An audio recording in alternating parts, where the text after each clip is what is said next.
The confidence, जो आत्मविश्वास है समाजवादी पार्टी के नेताओं का, वो बढ़ गया। आपको क्या लगता है कि बाबा को ये जो बोला गया उनके ही विधायकों द्वारा, भाजपा नेताओं द्वारा कि भाई हमारी कोई सुन नहीं रहा, तो बाबा ने कहा ठीक है, अगर तुम्हें ऐसा लगता है तो लो अफसरों पे एक्शन।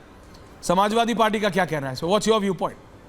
क्योंकि सबको पता है दिल्ली की सड़क तो वाया लखनऊ आएगी 29 में। जी over to you Bhati ji. Map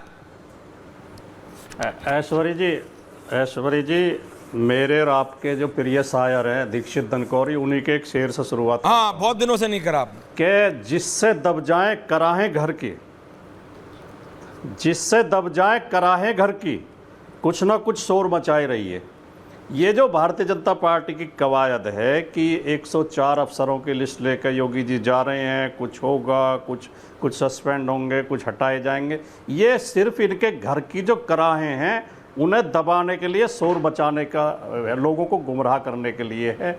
अब आप एक बात बताइए कि अगर 104 अधिकारी उत्तर प्रदेश में ऐसे थे जिनकी शिकायतें हैं और जिन्हें योग्य नहीं माना जा रहा, तो उत्तर प्रदेश के हालात क्या होंगे, जनता का क्या काम हो रहे होंगे।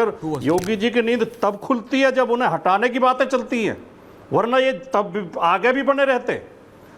दूसरी बात, जो सच्चाई है, जो असली तस्वीर है, समाजवादी पार्टी की जीत उत्तर प्रदेश में लोकसभा चुनाव में, या भारतीय जनता पार्टी की हार, या इनका वोट कम होना, इनकी सीटें कम होना, केवल इतनी छोटी सी बात नहीं है कि कोई एक दो अधिकारी की शिकायत है या प्रशासन की शिकायत है।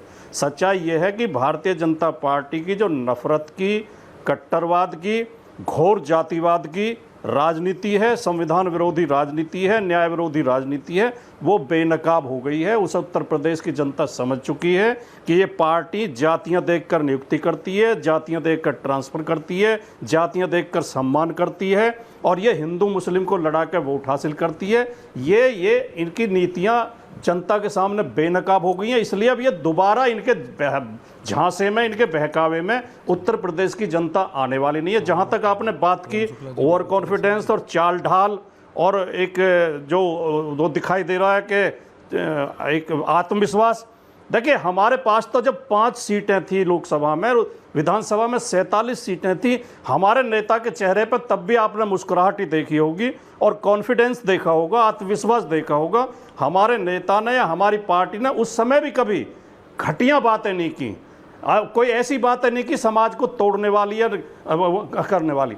लेकिन जो अब के हालात हैं, मैं थोड़ा सा समय और मुझे दें कृपया, मैं थोड़ा सा समय और दें। बोलिए बोलिए। जो आज के हालात हैं, हाँ। हालात ये हैं कि जब लोकसभा चुनाव के बाद जब समीक्षा के लिए योगी आदित्यनाथ मीटिंग बुलाते हैं, तो उसमें दोनों उप मुख्यमंत्री शामिल नहीं होते, और दोनों उप मुख्यमंत्री जब बीजेपी के कार्यालय में मीटिंग रखते हैं कोर ग्रुप की, तो उसमें मुख्यमंत्री शामिल नहीं होते। जब योगी आदित्यनाथ लखनऊ में मीटिंग करते हैं तो उप मुख्यमंत्री दिल्ली दौड़ आते हैं।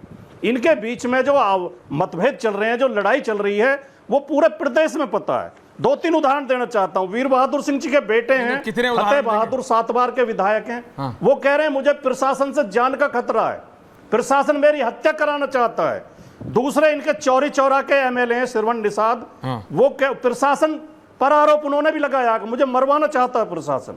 मछली शहर के इनके बरेली के नगर उपाध्यक्ष प्रदीप अग्रवाल, वो कह रहे हैं मेरी प्रशासन नहीं सुन रहा है, अगर नहीं सुनवाई होगी मैं हिंदू धर्म छोड़कर मुसलमान बन जाऊंगा, इस्लाम धर्म अपना लूंगा। मोती सिंह इनके बहुत वरिष्ठ नेता हैं, कैबिनेट मिनिस्टर रहे हैं, वो कह रहे हैं मैंने अपने 45 साल के राजनीतिक जीवन में इतना भ्रष्टाचार नहीं देखा जितना योगी जी के शासन में अब देख रहा हूं। रमेश मिश्र विधायक कह रहे हैं बीजेपी 27 में चुनाव नहीं जीत पाएगी। संजय निषाद क्या कह रहे हैं, इनके सहयोगी संजय निषाद कह रहे हैं शुक्ला जी सुन रहे हैं ना, तो सीट कहां से आएंगी, वोट कहां से मिलेंगी जी। और इनके जो अनुप्रिया पटेल हैं, इनकी सहयोगी हैं, हाँ। केंद्र में मंत्री हैं, उन्होंने प्रधानमंत्री को पत्र लिख के कहा है कि योगी जी उत्तर प्रदेश में ओबीसी और एससी को सरकारी नौकरी में भर्ती होने से रोक रहे हैं, एनएफएस लगाकर उन्हें भर्ती होने से रोका जा रहा है, पॉइंट टेकन भाटी जी, को खत्म किया जाए। प्रेम शुक्ला जी, समाजवादी पार्टी के प्रवक्ता ऑफिशियल स्टेटमेंट्स बोल रहे हैं बीजेपी के नेताओं की, ओनली 1 वर्सेस 1। दीपक जी आ रहा हूं, 2 मिनट दीजिए।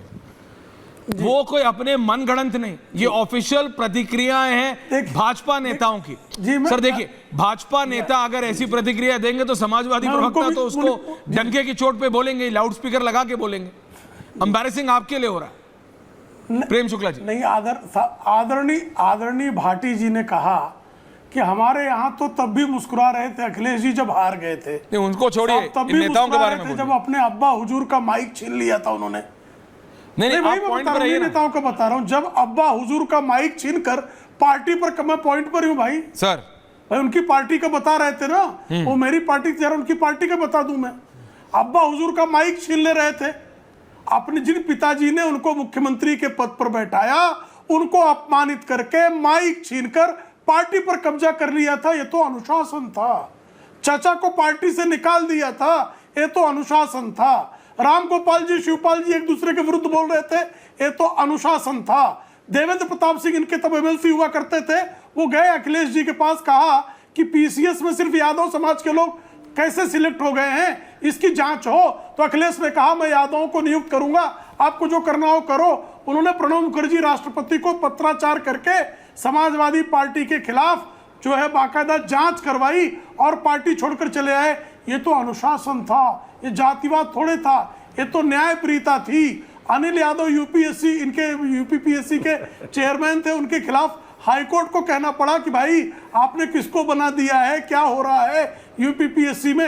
ये तो न्याय था साहब। जातिवाद तो बिल्कुल दूर दूर दूर तक जातिवाद लेकिन का प्रेम कोई शुक्ला लेन जी, देन तो सांप्रदायिक सौहार्द प्रेम शुक्ला जी, कि सुप्रीम बिल्कुल मान कोर्ट लिया। कह रहा था देखिए, कि मुजफ्फरनगर में सिर्फ मुसलमानों को जो प्रेम है शुक्ला, दीपक जी दंगे आ रहा हूं, का राहत, मतलब इससे अधिक विकृत सांप्रदायिकता क्या हो सकती है। हर्षवर्धन जी क्या सुन रहे हैं? आतंकवादी को प्रेम उसका शुक्ला जी, जवाब देकर कि मुसलमान प्रेम शुक्ला जी, रामलला के प्राण, रामलला की मूर्ति को जो है उड़ाने के लिए आतंकी हमला करने वाले बाबर वंशियों को सिर्फ मुसलमान है इसलिए छोड़ देना और उनको कालांतर में जो है मृत्युदंड हुआ, इससे अधिक विकृत घटिया सांप्रदायिकता का उदाहरण क्या हो सकता है। Okay, Prem Shukla ji point taken, बिल्कुल नहीं हो सकता। मैंने आपकी बात मान ली।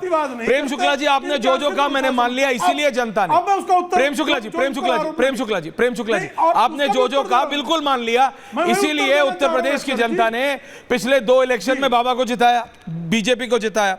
अब मैं पूछ रहा हूं, आपके जो विधायकों ने कहा उस पर भी तो बोलेंगे। 14, 17, 19, 22।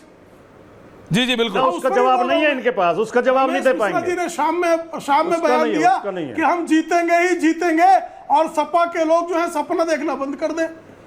मोती सिंह ने भी इसको स्पष्ट किया, मोती सिंह जिनको ये कोट कर रहे हैं, नंदलाल गुर्जर भी यही कोट कर रहे हैं, जिनको ये कोट कर रहे हैं सबका एक आधा स्टेटमेंट कोट कर रहे हैं। Okay Prem Shukla ji, point taken, और मैं जो शिवपाल जी को कोट कर रहा हूँ पूरा कर रहा हूँ, रामगोपाल को कोट कर रहा हूँ पूरा कर रहा हूँ, मुलायम सिंह यादव जी के साथ हुई बदतमीजी को कोट कर रहा हूँ पूरा कोट कर रहा हूँ, मैं दंगे कोट कर रहा हूँ पूरा कोट कर रहा हूँ, मैं सुप्रीम कोर्ट का ऑर्डर कोट कर रहा हूँ पूरा कोट कर रहा हूँ, मैं ये आतंकवादी को मजहब के आधार पर छोड़ने को कोट कर रहा हूँ पूरा कोट कर रहा हूँ। ये काट पीट कर कुछ परोसना चाहते हैं। ओके।